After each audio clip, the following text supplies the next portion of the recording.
Even Rick laughing right now. We're back. Welcome to the Red Cup, man. We starting this edition off, man. You know, we got a Herbo month. You know what I'm saying? Because, Ricky G doing the top 45 Herbo guys, man. You know, they came through, you know what I'm saying, that Herbo era. And I think it's better we start off with one of my greatest, man. Come to Herbo, man, Ducky, Vaughan. As a kid, man, you know what I'm saying, growing up watching him in the Watts Playground. And man, we piling up just to make our way up Dunbar to watch my boy play, man. I just think this is the best way to start off. If we talking anything about the Herbo from back in the day or whatever, it's my favorite guy. You know what I'm saying, that I've seen that ever played in the Herbo, and that's real talk. And done a lot of great things for the community, for the Watts community. You know what I'm saying, for myself. You know what I'm saying, to still a few moves, you know what I'm saying, from his game, man. And you know what I'm saying, Ducky, Vaughan, and my man Charlie Measy, you know what I'm saying. And you know, Ducky had us in that Melbourne Crab House camp way back in the day, man. And you know, just one of the guys, man, that we all look up to. Glad to have him back. You know what I'm saying. Those who follow the show, you know, we featured Ducky, Vaughan, you know what I'm saying, on one of the Red Cup hours, and brought him back to talk about this Herbo thing, you know what I'm saying, that we doing right now. You know what I'm saying? My man Ducky, man, years ago, man, you know what I'm saying? What was that like, man, just going to that Herbo and hooping, man? Man, it was the best show in town, really, you know. Best show on the East Coast. On the East Coast, yeah. Because, you know, they were talking about the Rutgers League and they were talking about the Baker League. But when the Herbo got started, man, you know, everybody was coming from all over to play in the Herbo Coalition. You know, y'all remember when y'all was kids, you know, y'all got a free glimpse of Moses and Bernard King and all those guys that would come up to play, you know, Gus Williams and all them. And then, you know, you had the guys that come over from the University of Maryland with Ernie Graham and Bernard King's brother, what's his name? Albert King, yeah. It was just a place to be, man. You know, I remember, and I think I told Charlie Moe this one time, that how I got to play in the Urban Coalition, see, because I was sitting in, it was a swing on at the time, but your Uncle Fatty them was playing it up at Roosevelt with Dr. J and all them. And me and Tony Hunter and all us used to go up there and watch them play. Then they had it over St. Albans for a minute. They didn't have a specific place. And then it came over Spingarn. And I remember sitting in the stands, and Bates had the executive three team. Yeah, rest in peace, my man Bates. Yeah, and they were playing, you know, in the coalition back then. I think y'all might not remember, but they had Pappy Parker, which was later Chuck Taylor All-Stars. You know, it was Adrian Danley and Chuck Robinson and all those guys. But anyway, your uncle, Rodney, was playing with Bass down. And they had another Rodney Wright out of Baltimore and his brother Pop Wright. Pop Wright is my man. And they all came down. They played on bass team. Shout out down Des Moines Hour. That's my motherfucking man. And I remember sitting in the stands. You know, I was sitting in the stands, and they didn't have enough players, and they were getting ready to play the Bullets. And they had Kevin Greavy and what's the boy named Phil? I can't think of his name. Phil Chenier, and then they had all their players and stuff. Wes Unseld, all them guys. And I'm sitting in the stands, and Bates didn't have enough players. And you know, they were giving me the 450 game, so Bates asked me would I play for him. And at first I just said, no, I don't want to be a part of that, you know, because you ain't gonna do nothing but use me, right? And then when all your players come, you know, I'm gonna be on the sideline. So I told him, nah. But he went to ask Melvin. He told Melvin to tell me to come on and play with him. Melvin came and told me to play. See, at the time, I didn't think the Urban Coalition was going to grow to be as big as it was. And that was the best thing that I ever could have did was put that uniform on and played. And my first game up with the Coalition, and nobody really knew me who I was except for you all did down there and stuff. And my first game against the Bullets, I had 47 points. And walked out the gym and didn't come back, and Bates kept calling me every week to come up there and play. But I just said, no, I only played that one game up there. And then Melvin talked me into, you know, man, go ahead and play because it's good for you. You know, but you know, I didn't think it was going to grow. the way it did when y'all was coming up. You know, when y'all started watching us play. But it left Spingarn, and then it went over to Gonzaga. You know, because Dunbar didn't have a gym at the time. And a lot of people don't remember it being up Gonzaga. I think y'all remember when it used to be up Gonzaga. Yeah. Oh, I definitely. And that's when Moses and all of us was play up there for Melvin and JoJo. You know, that's when I first met JoJo. You know, up at the Coalition, he played on our team, and Mr. G. Yeah, Greg Sanders, the VP of the NIT. That had a shot that always shoot that mug, and you know he ain't see a shot that he didn't like. He was the only mug I ever seen that be on a fast break and pull up and shoot a jump shot, man, and stuff. He made that mug. He made those, yeah. And so it went from Gonzaga over to when it got up to Dunbar. That's when it really took off. You know. It really took off over How long was that Dunbar? Oh, it was at Dunbar for what, about 10 years. Yeah, but I think Dunbar was one of the last spots, you know what I'm saying, like picking up what Ducky said, like the Gonzaga, you know what I'm saying, all this Roosevelt thing, all that. Yeah.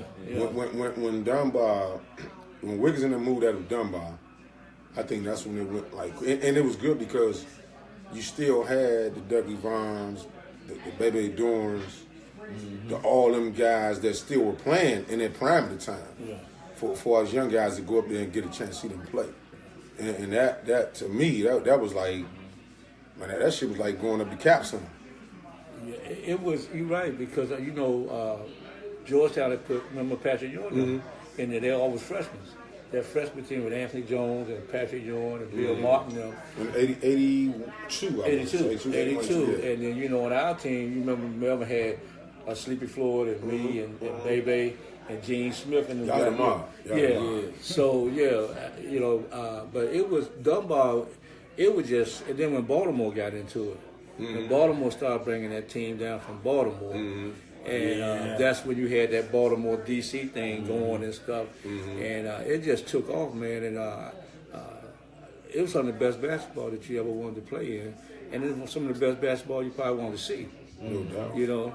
And I remember we just could never beat the Bullets, you know. But that was the advantage they had. They had they had guys, man, like a super all-star team playing against. You know what I'm saying? But that's what a lot of people don't realize about that Herbo back in the day.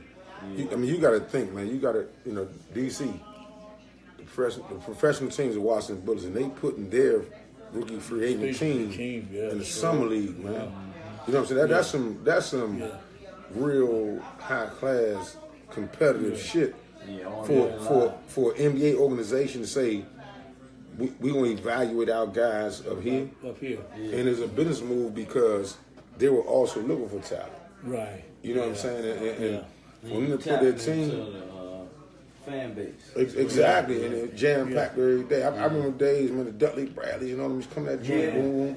You know what I'm saying? It was Frank Johnson and them back in the day, man. Charles Bradley, all them, and then you got like how nut motherfucker came and that motherfucker played against. Yeah. And that's how he got his goddamn shot. Because he fried them motherfuckers.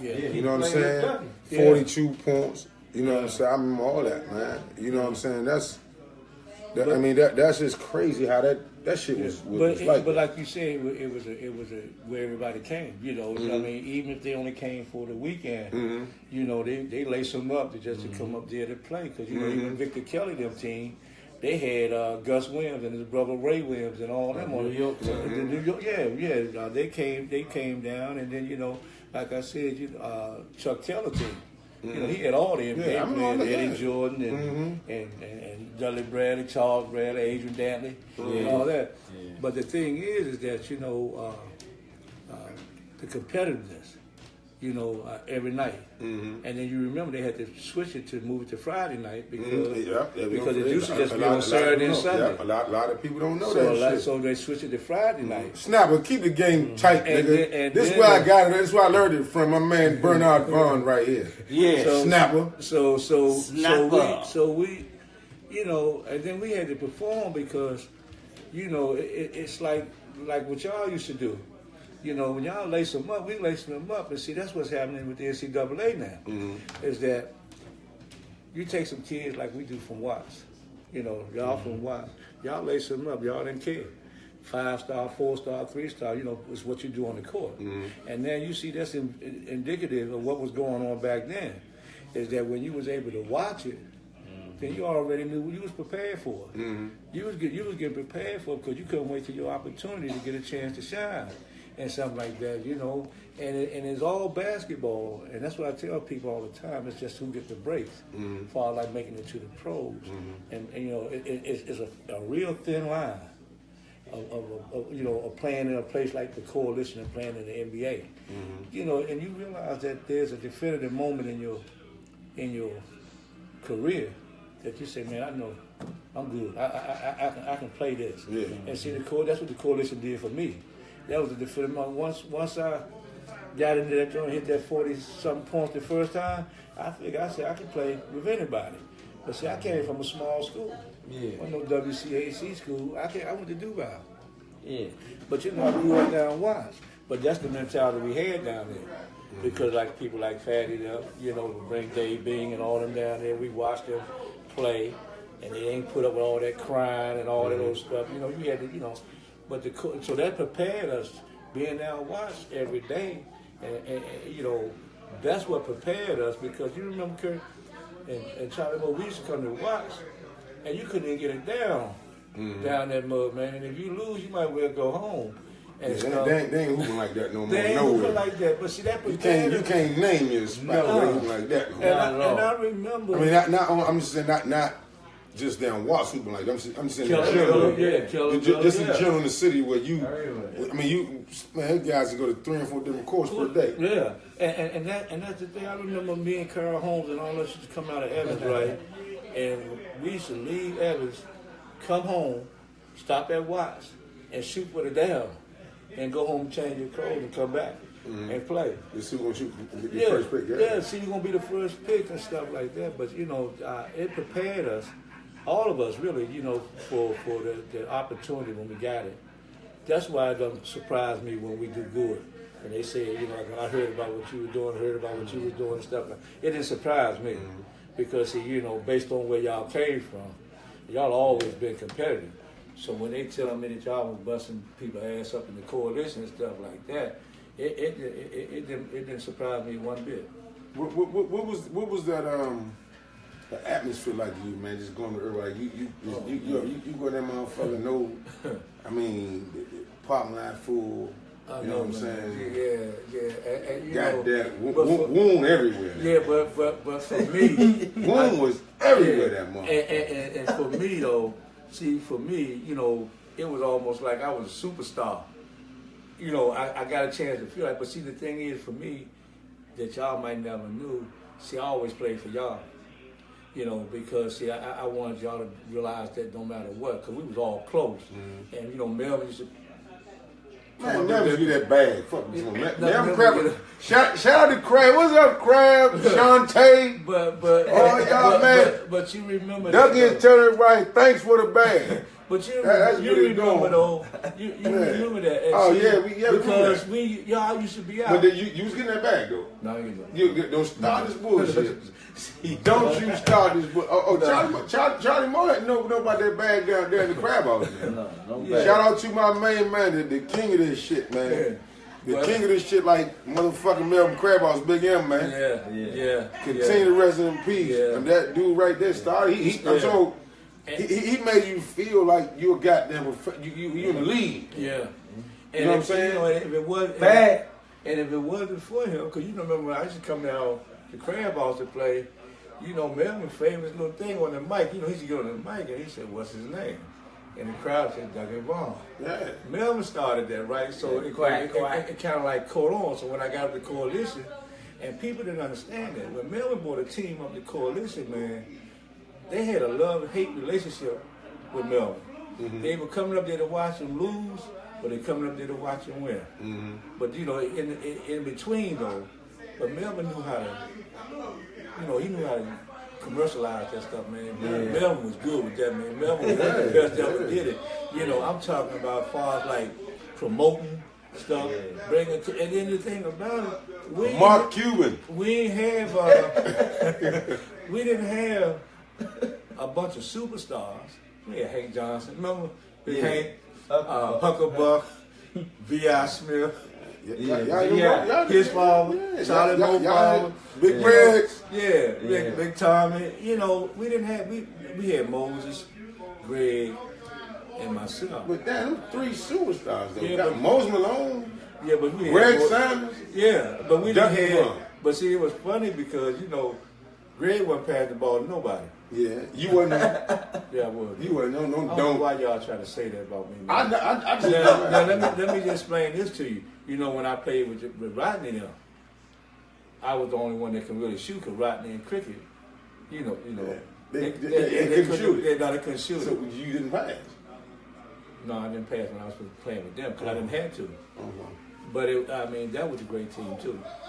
And I was telling Ricky that sometimes when you ask for people who were the best teams in the coalition, you know, so y'all saw us. Y'all saw the team. Y'all saw the Bullets. Y'all saw us. Y'all saw what's that? Watergate.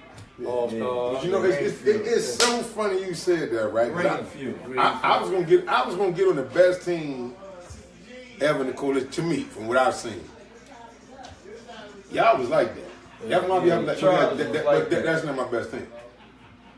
They was like that. They might be my second best team. The best team I think of the Airport had a nice run when they might think I've been a little biased. You know what I'm saying? When it was Michael Graham, Darryl Prue, Sherman Douglas, my brother Charles, and it was Mike and Manu Bowe. Them motherfuckers had a mob. You know, I was like, nah. How can you have all of them on the same That's team? the mob on the clip I had on. The name of the team was Bo's VIP. Yeah. Who gonna beat them motherfuckers? Yeah. You got Smith and Sherman, the baddest motherfuckers in the Big East. In the backcourt. Then you got Prue, smooth as a motherfucker, get everybody. You got 2 rim protectors, Manu Bowe and Mike. Come on, man, for real. But Curt, I don't know. They would have beat the shit out y'all. They would have beat the shit out They y'all. might have beat us. No, they would have beat the shit out y'all. But that team we had with You and who? David Robinson, I know Danny Ford. a consistent team. I ain't talking no 1 or 2 games. No, Them motherfuckers played like every weekend. The year we had David Robinson, we played for Green Fuel. I coached y'all a couple times. It was Michael Britt. It was Michael Britt, myself, Rodney. I'm still going to have a team. Yeah, we would beat y'all. Not me. I'm saying I'm going Mike Graham, Manu Bowe, rim protectors. Yeah, and I'm going Sherman Smith backcourt. We on had both David ends. Robinson and What was they you doing played. playing for Green Fuel though? Yeah, good question. You a trotter. You're a trotter. Your contract was up? No, Melvin didn't have no more team. So you got to remember, Melvin dropped out of the coalition. I didn't go to Green Fuel until Melvin dropped out. Then setting on the drug league in HC. That's when he started that. What? The setting on the drug Yeah, league. Melvin dropped out of the coalition and stuff, man. Melvin just got tired of Wiggins them. That was tough. I guess, That was tough competition too. Yeah. Who ran the Green Fuel? The setting on the drug Petey league. Green. Petey Green? Petey Green. Oh, But really? see, Green Fuel and Watergate All-Star was the same team. Same team. Yeah, they got It was the same team, so people got that. The Chick Live's been one of them Chick teams? Live. Yeah, And see, yeah, that's yeah. somebody. That's somebody. Gowan, yep, Steve Gowan. Parsdale, Steve, Herb Gray, but Cricket, me, Rodney. That was a nice mob Yeah. too, though. Yeah. Yeah, We but had- they would have beat the shit out of y'all. You think so? Yeah. But you know, and I'm tell you something, man. While we talking about Chick Loud, I want to say this too because Chick Loud might have been the most smartest player that I ever played in. Big point guard, man. Yeah, and you know, and see, a lot of people don't know Chick. Oh, Chick, was my in, man. it was in the McDonald All-American game and stuff, and a lot of people don't know that. But a lot of times, Wayne we Benson. wouldn't have never won if it hadn't been for Chick. The type of role that he played, because he wasn't selfish, man. He was the type of person that he team player. You know, Chick remind me of like a Bobby Winston type. Okay. Yeah. Tall, 6'4", 6'5", point Yeah, guard. yeah. Ain't tripping off shooting the ball. Oh, yeah. But ain't gonna turn that motherfucker over. Yeah. But Yeah. gonna make sure everything cool. Team player. Keep motherfuckers involved. You know what I'm saying? And growing up, I got that shit from y'all motherfuckers. Like just walking in the gym and seeing these bad motherfuckers on one team. But the competition was so thick back then. Teams were spread out. Them motherfuckers. You know what I'm saying? You can't. And then like you said, the Kennel League was formed because of the coalition. Yeah. You know, the Kennel League, they had to do something to let those guys be able to play. And when John pulled out of the what's the name, because like you said, you had the Bullets had a fan base, and Georgetown had a fan base. Bullets had them white people coming up. They were coming in. Season ticket holders. We got coming up next. That shit was crazy, son. But the coalition was like you said, you know, when it was up Dunbar. Now the thing I didn't get to see y'all play, but I heard, you know, and that's why I was telling him that when you picking, it's hard to pick 45 because so many people played. Definitely hard to do that. Yeah. But the other thing is this though, Curt, because I look at the feedback that he get when he asks y'all for that. And see, I noticed that they say your name, you know, they say Bootney, your name. Bootney played with us, but you know, but the problem is that your generation don't know nothing about our generation like you do. Exactly. And that's why I told him, I said, you need to ask Curt because Curt could tell you about both of them because, you know, both of y'all was there. Y'all was there as a kid. Yeah. You know, you, Crab, him, you know, that whole camp. So it's kind of hard now. If you want to say 45, like you say, that's the criteria, consistently. Who played there? Every week you went up there, you know, you knew I played in there. You knew I was in there. I knew y'all played. So when you know, you can't just say, well, Moses Malone might be one of the greatest players that ever played up in there when he only played like 1 or 2 games a year. Right. See, that's not what the coalition really was about. Because the coalition was really based on homegrown talent. And then people came through. And one thing I like about the coalition, bad motherfuckers that was in town for that weekend, that's what they made sure I'm going to get this month. Because that's what they heard about. Yeah. So if you want to, and I think I told you this too, Ricky, that you might want to say, well, let me get 45 NBA players that played in the coalition. And then you might have 45 other players that played that really, you know, played on a consistent basis. Because we always had about 45. Because Rick, I think I gave you about 60 just sitting down at the place. You know, just 60 just sitting down at the place of guys that played in the what's the name. And so it's kind of hard to say, you know, because if Sherman, Douglas, them, they played when y'all played. See, Sherman didn't really play. You know, that team you talking about, the Bulls VIP, they didn't play when we played. Cause, you know, it's different time. It's different era. It's different era because when I look at the response, and I say, well, and I told him, he called me, I said, man, you need to talk to Curt. You know, Curt could tell you because they were, when we was at Dunbar, Gonzaga and all that, they can tell you about that. I can't tell you about Curt now, only what I heard, because I didn't see him, you know. I think you can break it down to the way to do it, which I think is a good idea, is just you know what I'm saying, break that shit down from 10 bad motherfuckers from that area. Right. 10 from that area, 10 from that area. And maybe it's going to be competitive. It's going to be some motherfuckers left out. Yeah. You know what I'm saying? But then I think that's when the unanimous decisions just stand out. Yeah. You know what I'm saying? Like, okay, we didn't talk about 50-something motherfuckers or 100 motherfuckers, but what about from motherfucking 80 through 85? Yeah. Give me 10 from there. 86 through 90. Give me 10 from there. Give me 10 more from 91 through 95. You know what I'm saying? And then I think that way, I think that you can get a feel for who was really the bad motherfuckers because they're gonna be noticed. It's gonna be a lot of motherfuckers left out now. It's gonna be a lot of local. Yeah. You know what I'm saying? Like local. I mean, we all local. Don't get me wrong on that. It's gonna be a lot of local guys as far as their neighborhoods, from southeast, northeast, northwest. Yeah. You know what I'm saying?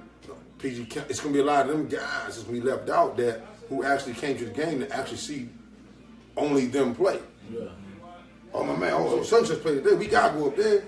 He might have cooked, But if you didn't see the body, if didn't see you the full break body that of shit work. down to segments like that, I think that you would actually get a better understanding of who was really cooking up that motherfucker. And also, you do it to get the response.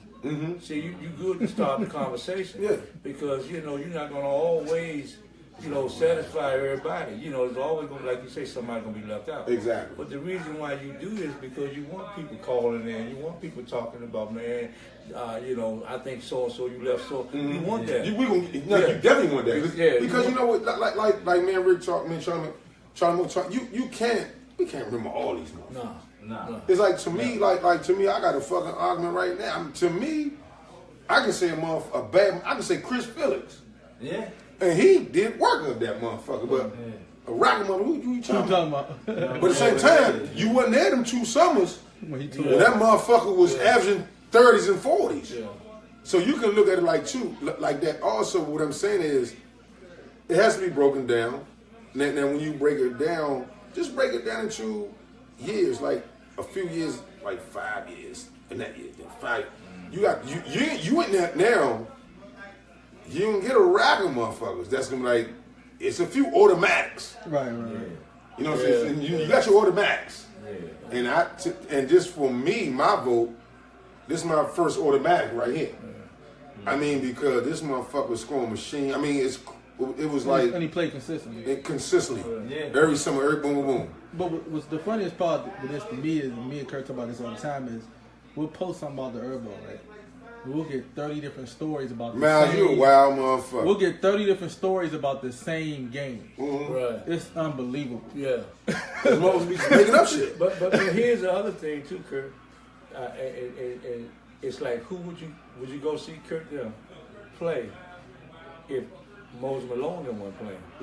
And see, that's the type of pedigree that you had. That's the type of pedigree that I kind of had, because Moses didn't care who was playing as long as I was playing. They came to see me. That's the whole thing. So it's a lot of motherfuckers on that list, or they're like their favorites, who wasn't featured as far as like everybody come to see. Yeah. Now when you know that word in the street, oh, such a playing. Oh man, Ducky didn't play. If Ducky play, I don't give a fuck who he playing against. We're gonna see Ducky play. Yeah, that's right. Yeah. If Delonte Taylor play, I don't give a fuck who they play. They gonna see that motherfucker. Yeah. If John Bowder playing, we going to see this motherfucker play. Yeah. Booney Green. Oh, I don't care what they play. We going to see. They be going to see that individual play. Yeah. Versus who they play against. Playing against, yeah. And then they cheered because, see, I remember y'all cheered for me against all them others, man. Because to you all, I was y'all man, and stuff like that. So when I was playing against Gus Williams and all that, Frank Johnson and all them, y'all was saying, man, that's my man there. I don't care about no Frank. He frying Frank Johnson and stuff like that. But the other thing is that that's the most important element. That when I come and see Curt, the gym is packed. I don't care who they playing. Ain't no NBA players up there, but Curt them playing up there, so I'm going up there and watch them play. So that's what the thing that you can tell about when you're talking about picking players that people come to watch. Yeah, you get it from they don't have an NBA name or type, because the coalition wasn't made made with most of the local players. One of the interesting things about you two is the fact that you both had battles with Muggsy Bogues up there in the same league, and a lot of people can't. Yeah. You guys are 16 years apart. He's like right in the middle. So the fact that you both got individual stories against a guy like that, man, is that shows you how strong that league was. And then and like he said, the Bullets made it strong. But Chuck Taylor, way back in the day. Yeah, Chuck Taylor, they didn't give him a lot of credit, but Chuck Taylor kept the NBA players up there every week. So that was the main league. I think the best league ever in the United States. Yeah. And to reiterate on what we're talking about, going to see certain players versus the game. Yeah. You know what I'm saying? Like, I mean, not even. I know we focusing on the earth, but it's like people want to see certain motherfuckers play. Yeah. You know, it's like you for example, like back in the day when it was Moten and Charlie McCurry. I don't going to the guys that playoffs to go see them two motherfuckers play. I ain't going to see the motherfucking guy. Fuck them. I'm going to see them because they were excited to watch play basketball. Right. Yeah. And that's what the Herbo was about as far as like mothers came to see players. Right. Right. You know what I'm saying? They want to see certain mothers perform. And you know, you never knew. I never knew that many players in the DMV. That they weren't called the DMV back then. It was just DC. DC. You know what I'm saying? You know, when you look at all the people that come through there, you know, you had Lynn Byers, you know, you had all the mothers up there, David Robinson, you know, Moses Malone, Gus Wynn, Rick Mahorn, and Jeff Rulin, and Frank Johnson. Man, that shit was right there in our face. Right there. And guess what else? The shit was free. It was free. It was free. It was free. Man, that's the whole thing. The shit was free. And then my man with the white shoes. What's his name? You got a stick and move. They had a rack of motherfuckers. No, the one used to work the door. The one used to work the door, but everybody used to try to bum rush the door. He directing traffic. He doing shit by himself. I know. No security. You know what you're talking about? No security. No security. No, because people respect to come to that motherfucker and then the girls couldn't even get up and go to the go to the bathroom or go to the concession stand. Everybody watch. Yeah, everybody watched. Everybody watched. Everybody. It was some bad girls. It was some bad girls. It was the what man. Yeah. The what man. That good old popcorn. They wait for a girl to get up, and the what man say what real loud and embarrassing them, so they don't even get up no more. But it was a lot more, you know. And they don't talk about it. Because we ain't never had no fights up there. Man, it was just perfectly ran, man. Shout out to Wiggins, man. Yeah. That shit right there, that was some professional ran shit, man. It's an honor to play in that joint, though, man. I think it really boosted my little. Hey, man, no bullshit, man. My man say, find a seat, there's plenty of seats. That motherfucker is packed there. Yeah, big fans is like basketball. Yeah, that motherfucker is packed there. But you get a nice game. But every motherfucking game. Every game. I don't give a fuck what nobody say. Just we'll never get that shit back. Nah. I mean, I take my hats off the mouth for trying to, you know, get it back. But it just, you know, sometimes you just gotta leave it. Yeah, the problem is that I think back then though, the pros we had, they made it a must to come through. Not just for the let me just go hoop. They wanted to play and win. Yeah. Because it was so many other motherfuckers that motherfucker like, look, man, hey man. And then you know, like the pros ain't want to leave that motherfucker with no L or not performing well or a nigga frown. Yeah, no, they came to play. And then you gotta think the pros we had play like. But I remember Baby coming when he played with Utah Jazz. You know, Baby coming up with something was bands. Yeah. You know what I'm saying? To just make that shit was league look like. Yeah. You know what I'm saying? Like, like. And no disrespect, the chicks, all that shit, man. I mean, that shit was like, man, I mean, you know, it was must see TV. Yeah. Back then, you know, and because it always stayed packed. Like I said, when they moved it to Friday nights, the first game started at 6 o'clock. I thought the girls didn't go to work because it was so packed up in that joint. But people leave straight from work and come down there and get a what's name and come and check that motherfucker out. But you know, it did a lot. You know, it did a lot more. It provided an opportunity for the guys that never got a chance to get in the pub or anything to really show what they can do. That was the league, man. And that's why I said the criteria. Part of the criteria that I would come and see you play whether y'all was playing against Steve Francis or not. And that's one part of the criteria that kept the coalition going because, like I said, it wasn't built. Steve didn't play the coalition. I'm that's another. A lot of motherfuckers ain't playing that. That's what I heard. Yeah. See what I'm saying? That's what I heard. Now that's Ken League stuff. Okay. Now the coalition has to be like you had to step in that motherfucker and dump my floor. Right. Against some bad motherfuckers. The state said you play the coalition. You know what I'm saying? Like back then, to me, I can just remember the days, man, the Mike Smith and the Joe Smith matchups. Yeah. Weber and the Mike Smith. And you say you got like Mike Smith right across the street from them. Yeah. And you You ain't driving to the game. You walking for your homies right there. And you got jokes from that number one pick in the draft. What you gonna do? Yeah. And Mike made sure, like, man, he not coming in here with that shit. And then you know what I'm saying? And gating all that shit. Yeah, and then that ain't happening. And then you had, you know, Lynn Bias. Yeah. You know, and a lot of people, when Lynn came up there and Jeff Rulin and all them was trying to, but they were playing against the Bucks. Never forget that. You know, he killed them dudes, man. Yeah. And he was just, I think he was just a freshman or sophomore in Maryland. Man, but, you know, I never seen nothing like it. You know, you was on the court with him, right? No, he went out on team. Hey, Slim. He played with Greenfield there, right? He played with I'll never forget that day. Rest in peace, me and Jay Biles and Henry went up that motherfucker with Lenny and sat in that motherfucker and just watched that shit, man. We was like, you know what I'm saying? Cause Lenny was all that whole day like, man, he was going to hoop. Yeah. And but the whole city like shit. Yeah. Lenny was like when Iverson came up. Ken League that day, that's how that Lenny was. Man, that motherfucker was off the chain. Yeah. And that shit was high intention, all that shit. And me and Jay Henry watching that shit, we like, Joe, Lick coming at motherfucker with that swagger. I'm like, man, I'm just hooping.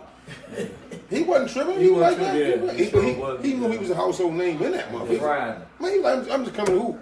Friday. And I'm sitting there like, this a bad motherfucker, you know, like Joe. You said, so many. You know what I'm saying? And he out of the game, he's like, man. Like, look, it's like, you know, we young. Like, man, y'all, what we got to do, man, I'm gone. You know what I'm saying? Y'all niggas go ahead, boom, boom. Like, no bullshit, though.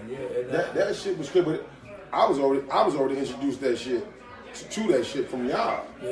You know what I'm saying? Just coming to, and it was an honor to be at a fucking Herbo game, and you got Ducky, Vaughan noticing or letting people notice that we family, like. Man, that's shorty, man. Or not even that shorty, but just like people just knew, like, man, I had guys like, well, you know, how you know him? Yeah. I'm like, man, I see that nigga every day, man. I'll tell you something. Tired of seeing that nigga every day, man. You know what I'm saying? Had y'all little crews, you and Fred Rodney there. Right, that was our mob. The mob used to come up there, and you know, and you remember that stuff, man, because I remember John Battle. Because I appreciate the game. And John Battle them was up in that joint, man. Oh, they had a mob. Yeah, they had a mob up in that joint. Yeah, their name was a mob. That was their mob. Them but that Baltimore team with Ernie Graham and Kevin Graham and all them on there, and Muggsy and all them. You know what's so funny? I'm gonna tell you something. Shout out to my man Curt, man. Get well soon, man. With your fake ass little injury, nigga. No bullshit, my man. But me and Bones on the phone the other day, just talking about, you know, just say for example, Charlie Moe, if DC, right, if Baltimore had an Herbo, if they hit the Herbo, and we just go in with our 10 or 12 best motherfuckers, what's gonna happen? Oh man, they come here with the All-Star team, just to play. You know what I'm saying? But we spread it out. Spread it out, yeah. You know what I'm saying? We just spread it out. I'm not saying they weren't dominating, but they was very competitive. What I'm saying is they had a fucking all-star team. They sure did. Against us, just spread around. Boom, we spread it out. So we go down there with our best back and with you and all them guys. What the fuck? Yeah. You know what I'm saying? You take you, Stacey, JoJo, all y'all motherfuckers down that motherfucker. And dominate that shit. Yeah. But you know, and that's the whole thing, man. You know, it's been consistent over the years of playing up there, though, because that's a hard thing to do, is to average a certain amount of points every year, all the time. You know, and the thing is, nobody really played no defense up there. You know, to be honest, nobody really played no defense up the coalition, man. Nobody. So y'all didn't come to see Mo play defense. Y'all come to see Mo get. I don't agree with that. Yeah. I'm gonna tell you one motherfucker. Oh, Smith, your brother. Yeah. But he just won out about 3,000.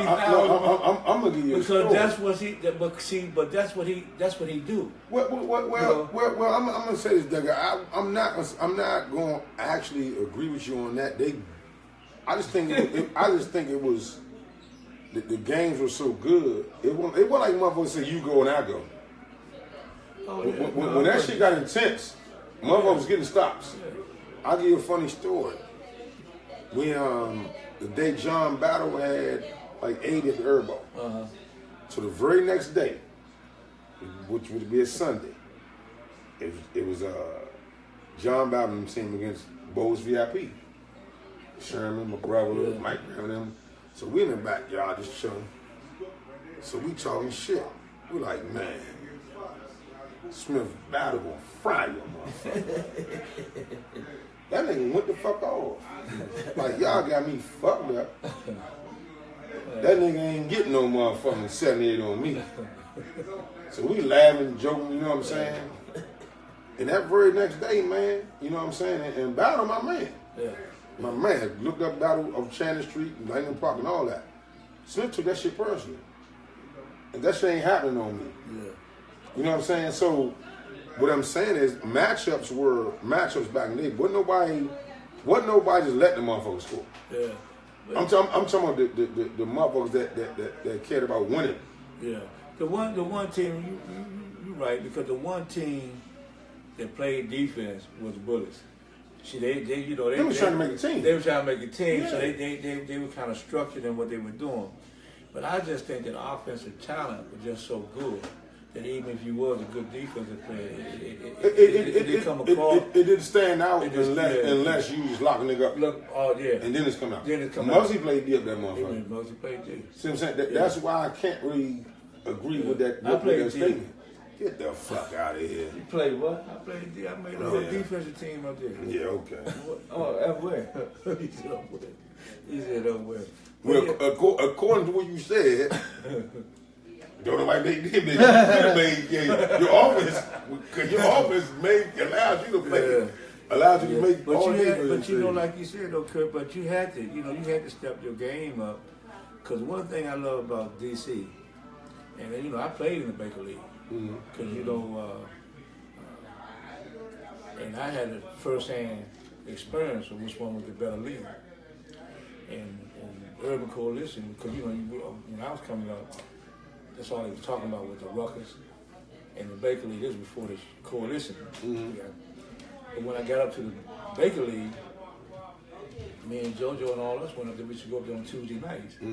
And Lewis Lloyd and all them, they from Philly, all them Philly boys, Mitchell Wiggins and all Lloyd, them. bad motherfucker. But we used to, Drake University. What you were saying about the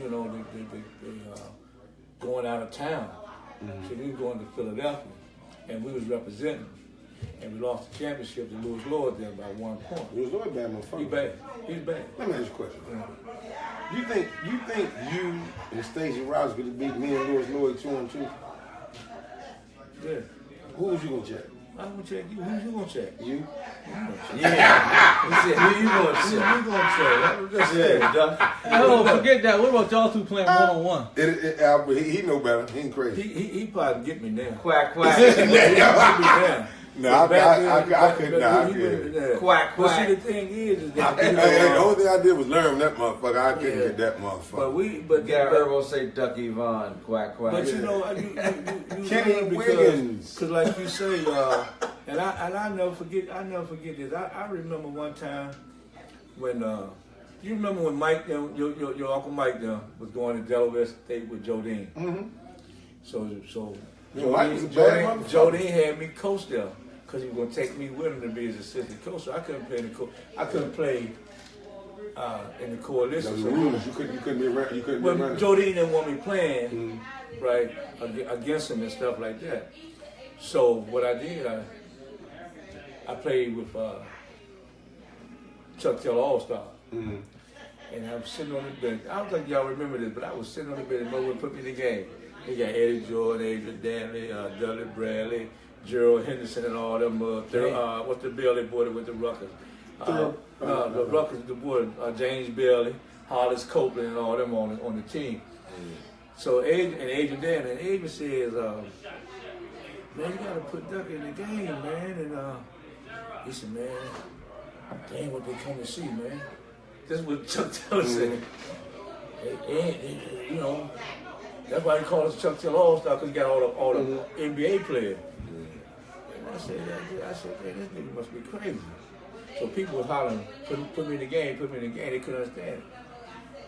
So the next week, I went to Petey.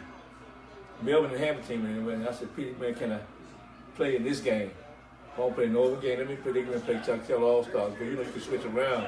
Yeah. Like then, man, Peter said you always got a home here. It was a Friday night. I think y'all was up there. That's when I got that 71 on Eddie Jordan. Though. But He said that's not gonna I 71. got that 71 on there. But look here, he said gonna how he said it, though. gonna talk about. He said it real chill, though. He was talking about that I wasn't, you know, good enough to play with them. He puts money in your sock. Right, your Yeah, he stocking. puts money in your sock. Yeah. Your stocking. Don't start that Man, shit, motherfucker. Melvin was a good dude, man. Yeah, I bet he was. Like you said, but you knew that. Yeah. You knew that. Melvin was a good dude, though. Melvin did a lot for a lot But of you know people, what's man. why? Don't you have you went on the payroll? I went on the payroll. Mr. G was on the Man, payroll. cut that. Couldn't nobody get that because Mr. G was getting everything, man. Man, don't cut that. Mr. G was working in the crab house and everything. You remember that? Man, Yeah. Melvin was giving you more money than Fat Rodney was giving me. Fuck you talking Yeah. about. Yeah. But nah. Don't start that shit, though. Nah, he ain't nah. Melvin just Ducky, made don't- sure. don't- Ducky, But I Ducky, tell you one thing, Ducky, Melvin always made sure I was all right. There you know, Yeah. see, that's a greater way to explain it. Yeah, but Now you will not get on probation.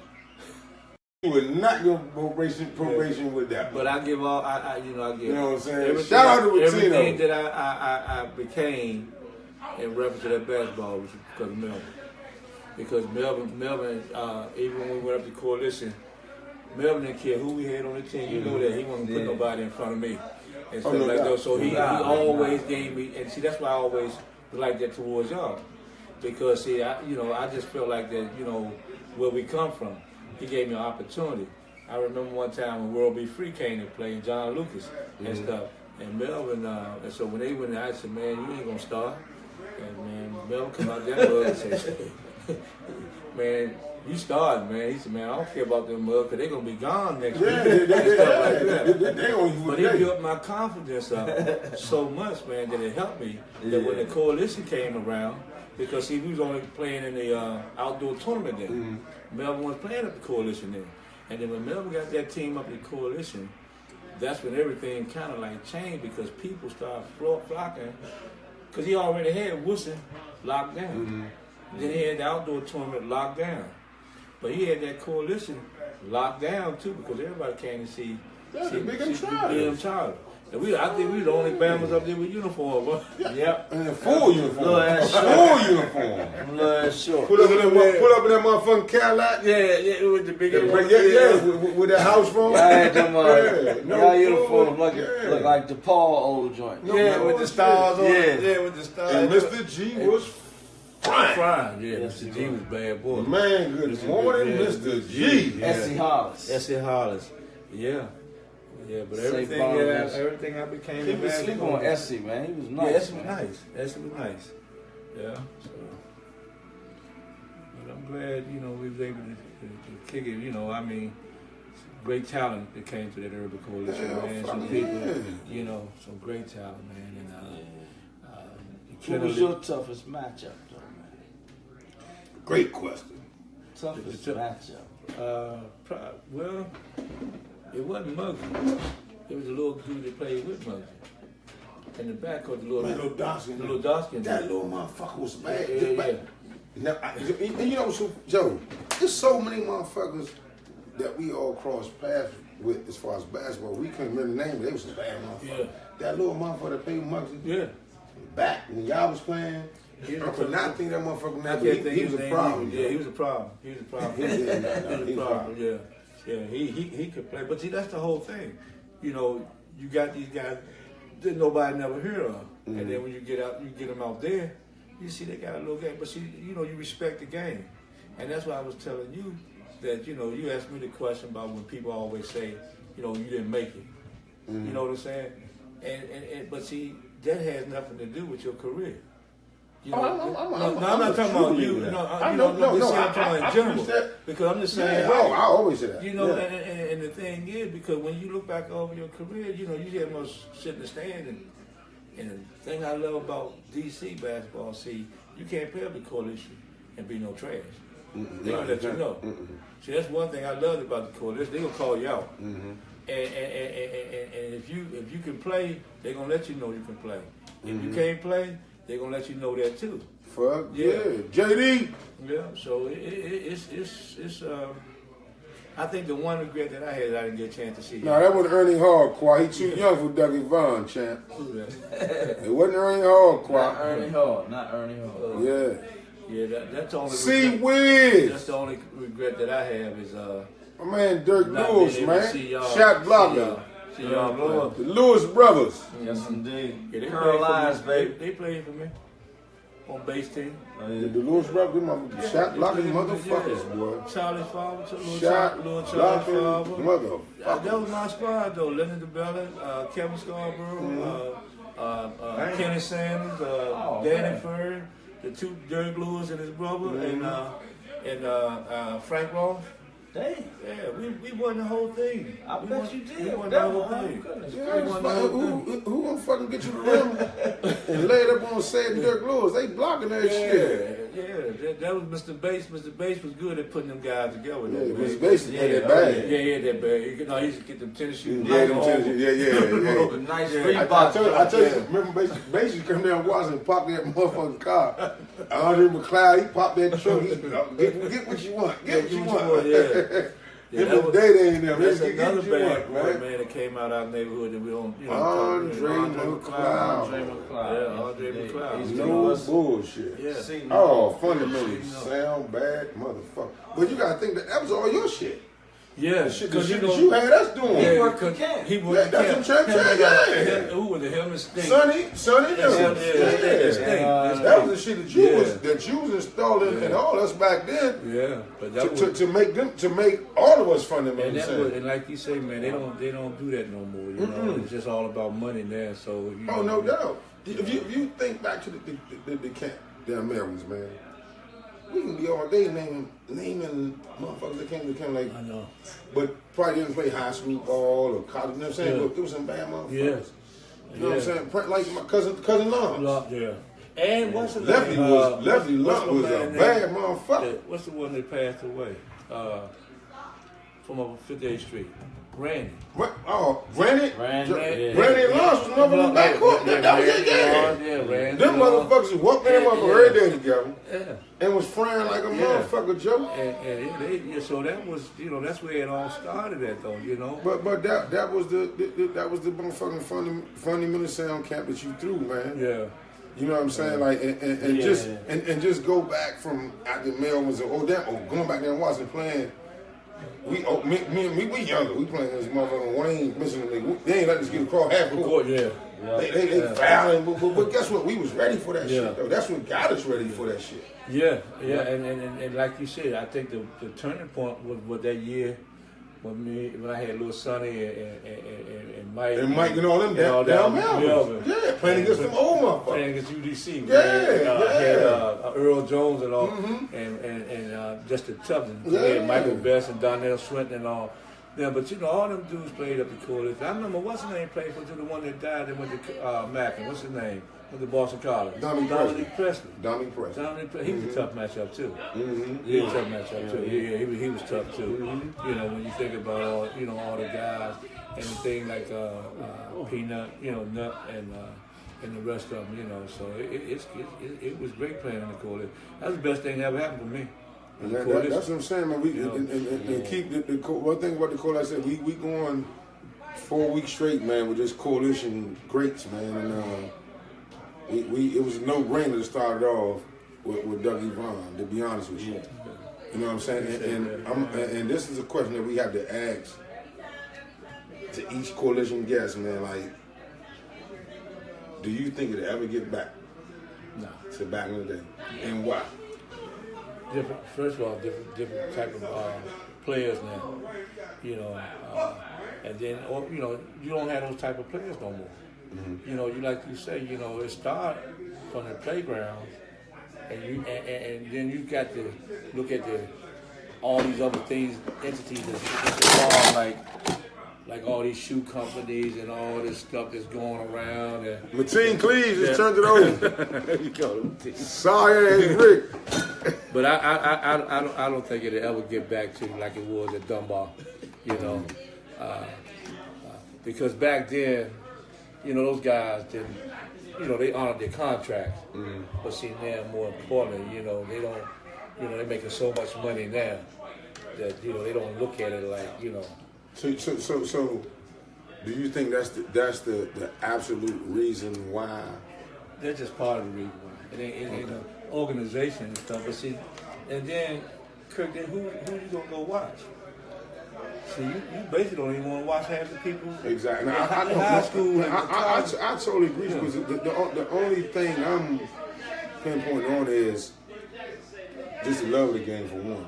Yeah. Like, and a lot of this is my opinion. A lot of these guys, professionals, NBA guys, come home and just relax. Yeah. I just think that I respect the contract part of it. Right. You know what I'm saying? And there's rules and stipulations to that. Right. I'm just saying in general, a lot of these guys just satisfied with where they are right now. Instead of just let me get better. Yeah. I just think get better in the summertime playing against competition. Right. You know what I'm saying? It's a vacation time. Don't get me wrong.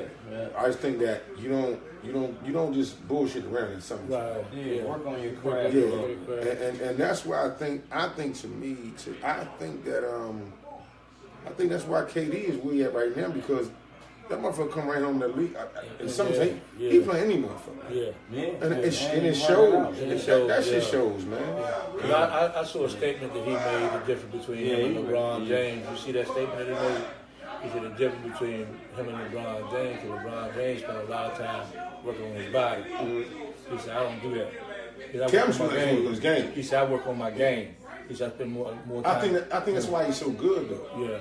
But in reference to getting back, because there's got to be a market for it, first of all. Yeah. Because you can go up there one day and it might be packed up there. But then when you leave out there, you might just say, man, I'm not going back up there no more. That was never the case with us. Because whether we played or not, y'all still went up there just to support other people that you knew. Yeah. I don't think that those kids or those guys that played, they had that type of support. They might have a few people. What's the name? And I'm gonna share this with you because just the other day, I was at the car wash, and dude, how people come up to you, they know you, but you don't know them. And that's why I say you never know who's watching you. But this guy came up to me, and he said, "Man, you don't know who I am, man, but I know who you are, right?" And he said, my dad used to bring me to watch you play up at Dunbar. And he said that, I ain't never wanted to come see nobody else play but you. He said, and then you talking about what that was about 30 years ago at Dunbar and stuff like that. But those 55 years. But that's the type of camaraderie that we had, the type of connection that we had with the people that came to watch you play. So I don't know if they can ever get that back. I don't know if they can ever get that back. But it's funny, man, because you can tell guys really miss that, because I always tell them the first week of the Legend Coalition, people was calling me like, when Curt played, when Greg, I'm like, they like 45, right? But they just miss. I'll be 47 in 2 days. but they just miss what it was like to go see guys that they, and like he said, they love the game, because even when you get pros out there now, you don't. KD's one of the few that when he's out there, he don't care who we playing against, he's trying to get it done. But some of these pros come, man, and it's like, they just out there. They're just out there, yeah. But see, like Curt said, you had to bring your game, though. Them was balling on Friday. Because they didn't want to leave there and say somebody fried them, or they didn't play well or something like that. And that I never forget when they took Nut off our team, the Bullets did, when he was flying during the day. He was flying 42 and Tom Sewell. He was flying during the day. But it was Mike Sewell. Tom Sewell. It was Tom the guard. But he was frying them dudes, man. But see, that's what the type of thing that every coalition did, provide opportunities like that. The Bullets just were no type of people that like to pick hometown talent. Right. They always went, because, you had Larry Spriggs that made the Lakers and the Rockets, but they couldn't get a shot with the Bullets. Rack of motherfuckers. The whole rack. Yeah, whole rack, They fucked up ticket sales with that shit. Yeah. And it's crazy how many local guys they drafted that they cut. I know. Yeah, they drafted a lot of local guys. They drafted Vaughan Reed. Garcia Hopkins. Tweet. Michael Britt. Michael Britt should have made the team. Mike Britt's bad. Rest in peace. Bad. He should have made the team, though. But T. Bird. Yeah, but Yeah, Curt, that's part of it. Is that, like you said, is there's a market for it. You know, when the people come out and see it, yeah, they might come out to see it if LeBron was playing in it. Right.